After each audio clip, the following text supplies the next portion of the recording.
है ये आंगनवाड़ी वर्कर्स और हेल्पर्स जिसमें महिलाएं हैं उनके लिए की जा रही है। Department of social welfare Jammu Kashmir की एक स्कीम है ICDS integrated child development scheme, उसके तहत हजारों महिलाएं आंगनवाड़ी वर्कर्स और हेल्पर्स का काम कर रही हैं और इनका जो प्राइम ऑब्जेक्टिव है, जो मेन जो इनका एक उद्देश्य है वो है गांव के छोटे छोटे बच्चे, किशोरियों और गर्भवती महिलाओं की शिक्षा, उनका पोषण, टीकाकरण, उनका स्वास्थ्य संबंधी सेवाएं देना। और ये सालों से अपनी सेवाएं दे रही है और अवध में इनको मिल रही है निमित मात्र तनख्वाह।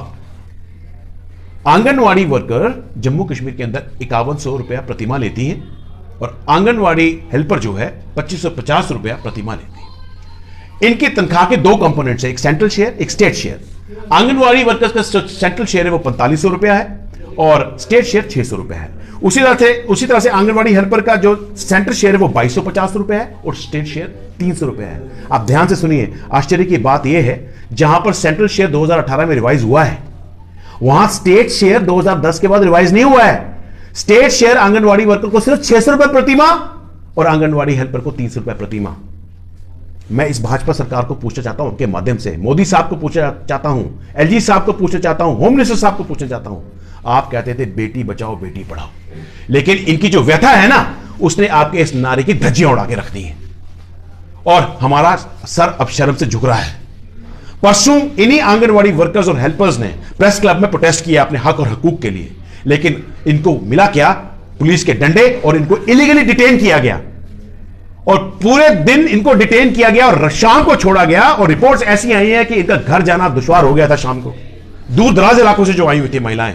और आपको याद होगा कुछ वर्ष पहले इन्होंने प्रोटेस्ट मार्च किया था, सेक्रेटरीट मार्च किया था, तब भी इनके ऊपर डंडे बरसाए गए थे। रिपोर्ट्स थी कि ये काफी सारी महिलाएं जो है गर्भवती भी थी उसमें।